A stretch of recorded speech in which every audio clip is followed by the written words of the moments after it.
Do you want to slowly beat your opponent to death with 2 waifus and a lot of mecha? Well, today we're going to be talking about Sky Strikers, the value turbo deck that's all about gaining free resources and slapping down your opponent's plays with hand trap and a few key disruptions. All goals to either stop your opponent's plays going second, then establish our own board with the Sky Striker engine, or going first to set up engage combos or Widow Anchor. Sky Strikers as a deck are pretty interesting. For the most part, they don't have to end games out immediately due to how resilient their engine is. However, this deck does play a combo to always have access to an OTK. In any case, here's my deck list. This deck is pretty cheap on unique ultra rares, only needing 3, 2 engages and 1 Kagari. However, this deck needs a lot of ultra rare hand traps and staples to be relevant. Typically, I'd recommend about 10 hand traps to make this list work. My list here is scuffed because I'm running a triple tactics talent instead of a third max C. This deck also needs the 3 UR combo of Halki Fibrax, Celine, and Axis Code Talker in the extra deck, as well as what I would recommend as some good extra deck choices to run as well. This deck only needs 8 super rares though. Let's put this list into a more viewable format. Running 3 of each of our main deck Sky Striker, Ace monsters, Kagari, and Rose. We always want to have access to our extra deck engines, so maxing them out here is optimal. Kagari is the better monster. Kagari lets you quick effect tribute herself, to special summon a Sky Striker monster from the extra deck. This means by normal summoning her first, we can abuse player priority to play around max C, because if they try to max C the normal summon, we can quick effect chain out into whatever we want to link summon into. Ray's second effect lets her revive herself from grave when a Sky Striker monster leaves the field from our opponent's card effect or is destroyed by battle. This can come up during hand traps or when our opponent tries to get game on us. In any case, this card's slippery nature makes it very hard for our opponent to pin down our plays. Rose, on the other hand, lets her special summon herself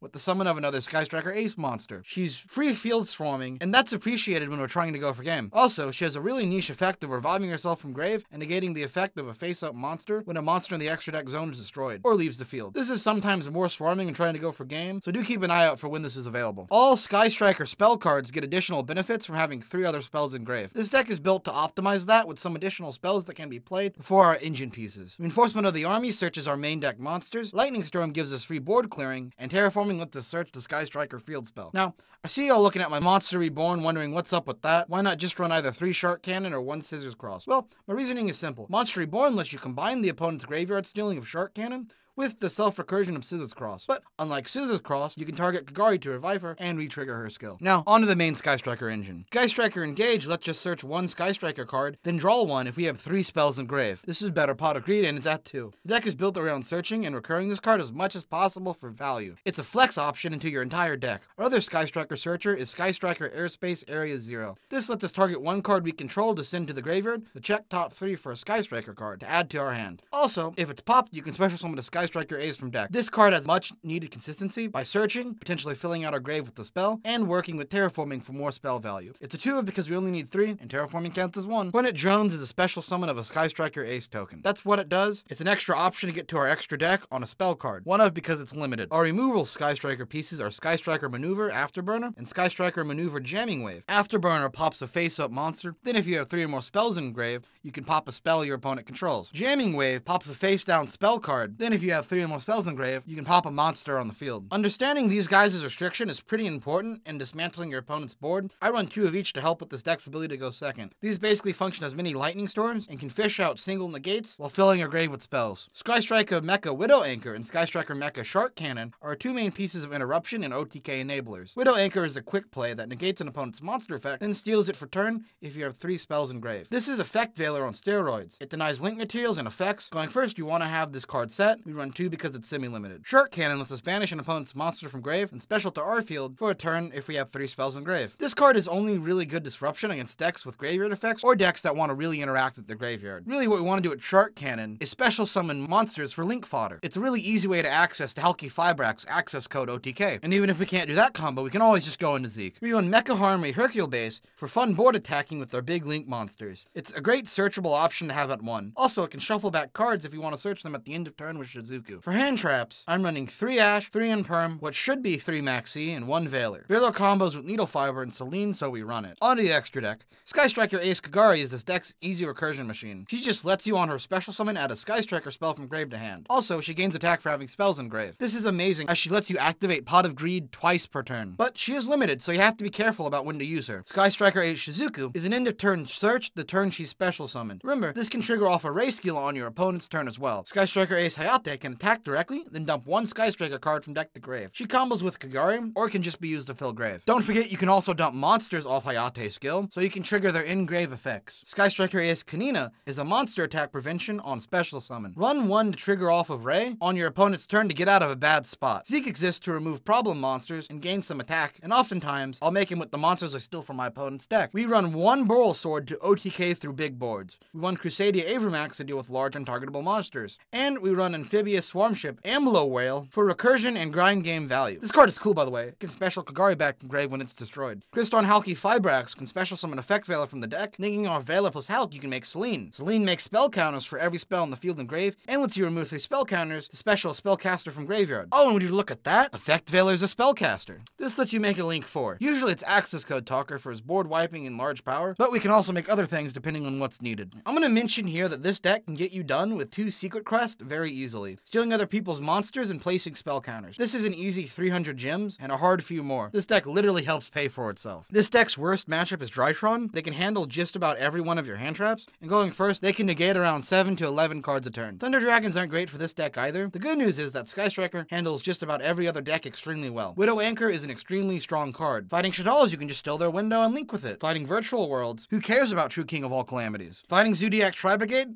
Just hand trap them to death, then wipe their board with your spells, etc, etc. Now, here's the portion of the deck profile where I show you some games that demonstrate this deck's playstyle and potential. All of these games were done in Plat 1, as unbelievable as that might be for some of these.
Thanks for watching. I've got some more Yu-Gi-Oh! Master Duel deck profiles coming up, along with some other forms of content. I'm working on a tier list for every Yu-Gi-Oh! Deck in the game. It's gonna be about the same quality as my Vanguard tier list, if not more, but it's gonna take quite some time, so subscribe so you'll see it when it comes out. Hope to see you next time.